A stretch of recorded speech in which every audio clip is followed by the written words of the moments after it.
जब धरती पर पाप और अधर्म बढ़ने लगा, तब देवताओं ने देखा कि मनुष्यों के पापों का भार पृथ्वी सह नहीं पा रही। चारों ओर दुहक, भय और अशांति फैल चुकी थी। तब सभी देवता कैलाश पर्वत पहुंचे और महादेव से प्रार्थना करने लगे। भगवान शंकर शांत मुद्रा में ध्यान लगाए बैठे थे। उनकी जटाओं से दिव्य प्रकाश निकल रहा था। देवताओं ने हाथ जोड़कर कहा, हे महादेव, केवल माँ गंगा ही पृथ्वी को पवित्र कर सकती हैं। कृपा करके उन्हें धरती पर आने का मार्ग दीजिए। उसी समय स्वर्ग लोक में बहने वाली माँ गंगा ने यह सुना।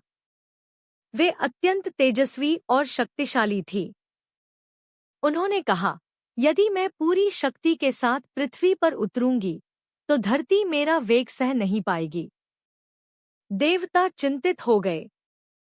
तब भगवान शंकर ने अपनी आंखें खोलीं और मुस्कुराकर बोले, माँ गंगा, आप निश्चिंत होकर पृथ्वी पर आइए। मैं आपको अपनी जटाओं में धारण करूंगा। यह सुनकर पूरा ब्रह्मांड हर हर महादेव के जयकारों से गूंज उठा। जब माँ गंगा स्वर्ग से पृथ्वी की ओर उतरी, उनका वेग इतना प्रचंड था कि आकाश कांप उठा। पर्वत हिलने लगे, समुद्र में लहरें उठने लगी। लेकिन तभी भगवान शंकर ने अपनी विशाल जटाएं खोल दी और माँ गंगा को उनमें समाहित कर लिया।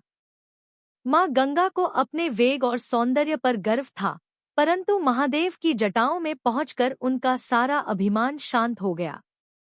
वे समझ गई कि संसार में सबसे महान शक्ति विनम्रता और धैर्य की होती है। कई वर्षों तक माँ गंगा भगवान शिव की जटाओं में ही विराजमान रहीं। तब राजा भगीरथ ने अपने पूर्वजों की मुक्ति के लिए कठोर तपस्या की। उनकी भक्ति से प्रसन्न होकर भगवान शंकर ने माँ गंगा को अपनी जटाओं से पृथ्वी पर प्रवाहित किया। जैसे ही माँ गंगा धरती पर उतरी, सूखी धरती हरी भरी हो गई।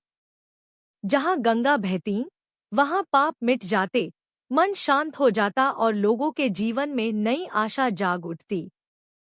तभी से भगवान शंकर गंगाधर कहलाए, अर्थात अपनी जटाओं में गंगा को धारण करने वाले देव।